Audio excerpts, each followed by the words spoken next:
नहमदुहु व नुसल्ली अला रसूलिहिल करीम अम्मा बाद फ़अऊज़ु बिल्लाहि मिनश शैतानिर रजीम बिस्मिल्लाहिर रहमानिर रहीम। मुअज़्ज़िज़ीन, आज आपके सामने एक ऐसा वाक़या पेश करना है जो ज़्यादातर हमारी आवाम ने इस वाक़े को नहीं सुना है। वाक़या इस तरह है कि महबूब इलाही हज़रत ख्वाजा निज़ामुद्दीन औलिया रहमतुल्लाह ताला अलैह अपनी मजलिस में बैठे हुए थे और दौरान मजलिस हज़रत ख्वाजा निज़ामुद्दीन औलिया रहमतुल्लाह ताला अलैह ने एक वाक़या पेश किया कि अजोदन में मेरे पीरो मुर्शद हज़रत बाबा फ़रीद गंज शकर रहमतुल्लाह ताला अलैह के मजलिस में एक मौलाना रोज़ाना हाज़री के लिए आया करते थे। वो मौलाना साहब हमेशा हज़रत बाबा फ़रीद गंज शकर रहमतुल्लाह ताला अलैह के सामने अपनी इल्मी काबिलियत को पेश करा करते थे और अपनी इल्मी काबिलियत का चर्चा किया करते थे। लेकिन बाबा फ़रीद गंज शकर मौलाना की बात को बड़े संजीदगी से सुनते और आप मुस्कुराते रहते। लेकिन बाबा फ़रीद के मुरीदीन हाज़रीन जो वहाँ पे मौजूद रहते वो इस बात से नागवार थे। एक दिन बाबा फ़रीद रहमतुल्लाह ताला अलैह ने मौलाना साहब से कहा कि मौलाना, इस्लाम के रुकन कितने हैं? तो मौलाना ने कहा कि शेख, क्या आपको ये भी नहीं मालूम कि इस्लाम में कितने रुकन हैं? ये तो किसी मकतब के तालिब इल्म से आप पूछ लें, वो बता देंगे। एक छोटा बच्चा बता सकता है, ऐसा सवाल आपने मुझसे करा। खैर, मौलाना ने कहा कि इस्लाम में 5 रुकन हैं: तौहीद, नमाज, रोज़ा, ज़कात और हज। लेकिन बाबा फ़रीद रहमतुल्लाह ताला अलैह ने मौलाना साहब से फ़रमाया कि मौलाना, मैंने अपने बुज़ुर्गों से सुना है और अहले इल्म से सुना है कि इस्लाम के 6 रुकन हैं और छठा रुकन जो है वो रोटी है। बस जैसे ही हज़रत ने ये बात कही, मौलाना भड़क उठे, गज़बनाक हो गए, अस्तग़फ़िरुल्लाह अस्तग़फ़िरुल्लाह करते हो गए और आप खड़े हो गए मौलाना साहब और कहा कि दुर्वेश लोग कम इल्मी की वजह से ऐसा बोलते रहते हैं। और गज़बनाक होकर जब खानका शरीफ से निकलने लगे तो बाबा फ़रीद ने मौलाना का हाथ पकड़ लिया कि मौलाना साहब नाराज़ होकर ना जाइए, इख्तिलाफ़ राय तो होती रहती है। लेकिन मौलाना साहब ने बाबा फ़रीद का हाथ छुड़ाकर खानका से रवाना हो गए। कुछ दिनों के बाद मौलाना का हज बैतुल्लाह जाने का मौका मिला और हज बैतुल्लाह जाने के बाद मौलाना साहब वहाँ करीब 7 साल वहाँ पर गुजारे, मक्का मुअज़्ज़मा में और मदीना मुनव्वरा में। 7 साल के अरसे में आपने वहाँ इबादतें की, मस्जिद हराम में नमाज़ें पढ़ी, मस्जिद नबवी में नमाज़ें पढ़ी और 7 साल के अरसे के बाद फिर आप समंदर के रास्ते अजोदन के लिए आ रहे थे। तो दौरान सफ़र समंदर में तूफ़ान आया, कश्ती बिखर गई।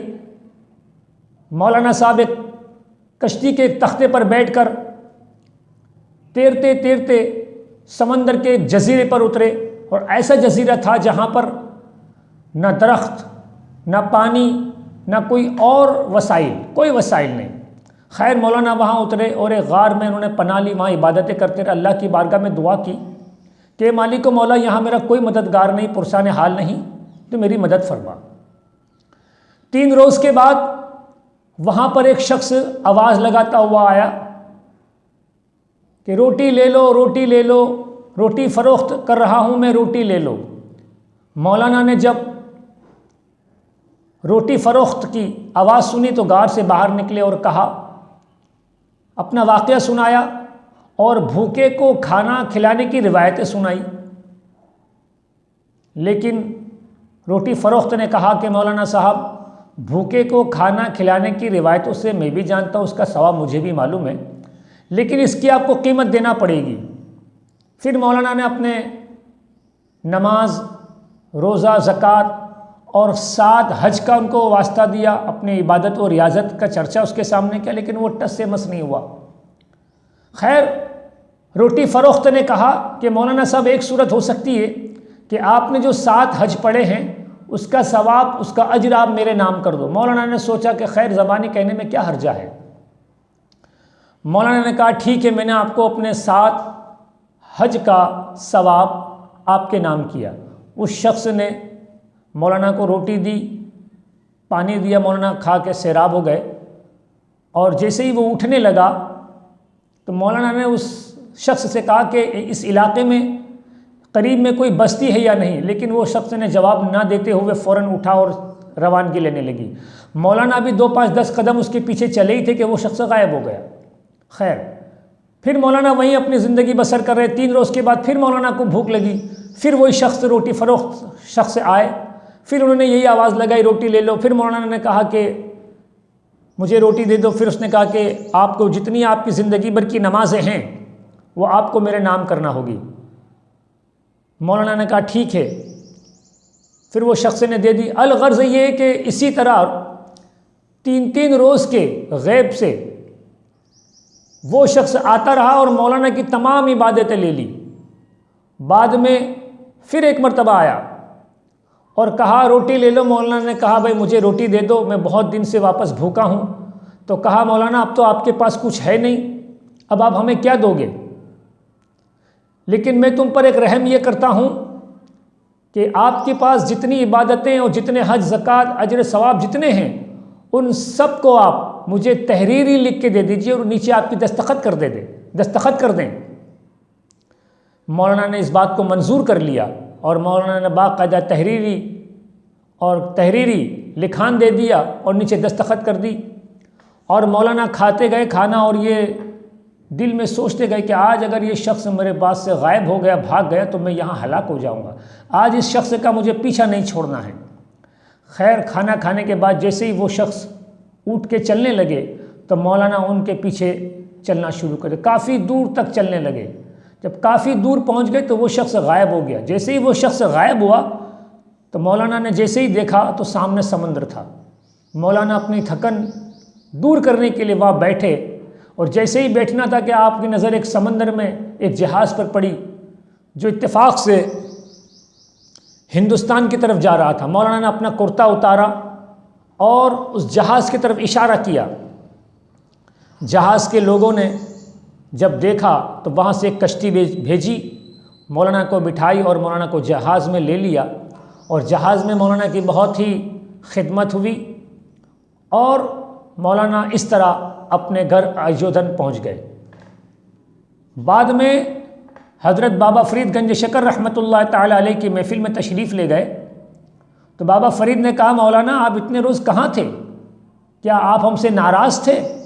मौलाना ने कहा कि हम आपसे नाराज़ होने की वजह मुझे मालूम नहीं है। तो बोले, आप भूल गए? तो बोले, आप याद दिलाइए। तो बाबा फ़रीद ने कहा कि हमने ये इतना ही कहा था कि इस्लाम के 6 रुकन हैं। मौलाना ने कहा 6 नहीं 5 रुकन हैं। फिर बाबा फ़रीद गंज शकर ने कहा कि हमने किताब में पढ़ा है कि इस्लाम में 6 रुकन हैं। तो मौलाना ने कहा कि उस किताब का हवाला दीजिए। बाबा फ़रीद गंज शकर रहमतुल्लाह ताला अलैह ने मौलाना साहब से कहा कि मौलाना इत्मीनान से आप बैठिए। खैर, मौलाना इत्मीनान से बैठे। उसके बाद बाबा फ़रीद ने वो किताब ला के दी और मौलाना उस किताब का मुताला करने लगे। दौराने मुताला में आप एक एक वर्ग अपने उलटते रहते और उसी दरमियान वही तहरीर जो जजीरे में गार में रोटी फ़रोख्त ने मौलाना से जो तहरीर ली थी, वही तहरीर उस किताब में दिखी। जैसे ही मौलाना ने जब अपनी तहरीर देखी, कांप उठे। मौलाना के चेहरे पर सख्ता ज़ाहिर हो गया और आप पर खामोशी तारी हो गई। आप खड़े हुए और बाबा फरीद गंज शकर रहमतुल्लाह ताला अलैह के कदमों में गिर गए और माफ़ी के तलबगार हुए। उसके बाद मौलाना साहब बाबा फरीद गंज शकर रहमतुल्लाह ताला अलैह के मुरीद हो गए और जब तक आप हयात रहे बाबा फरीद रहमतुल्लाह ताला अलैह की मजलिस में आप तशरीफ़ लाते और हमेशा आप रोते रहते। मेरे दोस्तों, मेरे बुज़ुर्गों, ये वाक़या से हमें पता चलता है कि रिज़्क़ हलाल की कितनी बड़ी अहमियत है। जब एक इंसान दुनिया में आता है तो सबसे पहले उस पर जो चीज़ लाजिम होती है वो है तौहीद।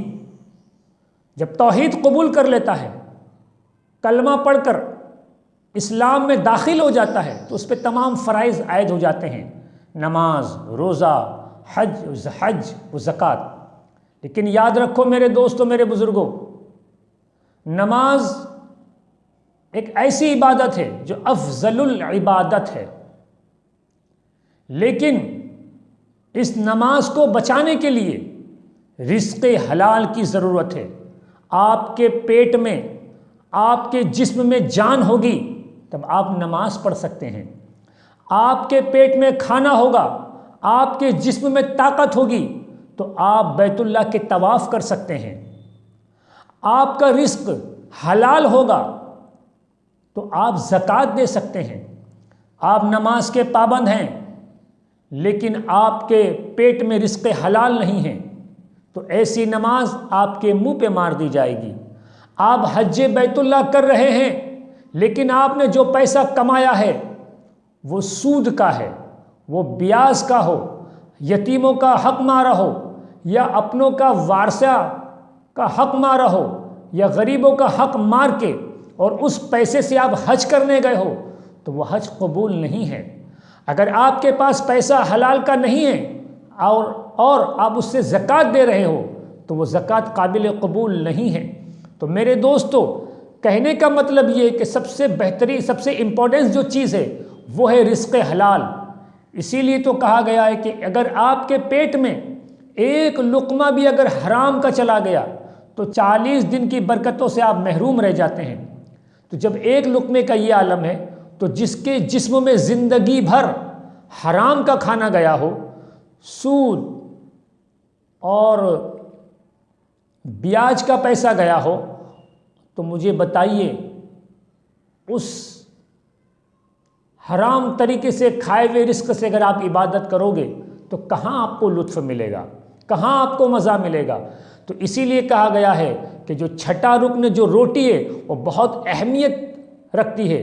तो इसलिए अगर अपनी इबादत को मकबूलियत का दर्जा देना हो, खुदा की बारगाह में अगर मकबूलियत का दर्जा कबूल करना हो तो उसके लिए अशद ज़रूरी है कि हम रिज़्क़ हलाल अपने पेट में डालें ताकि हमारी इबादतें मकबूल हो और हमारी दुआओं में असर हो।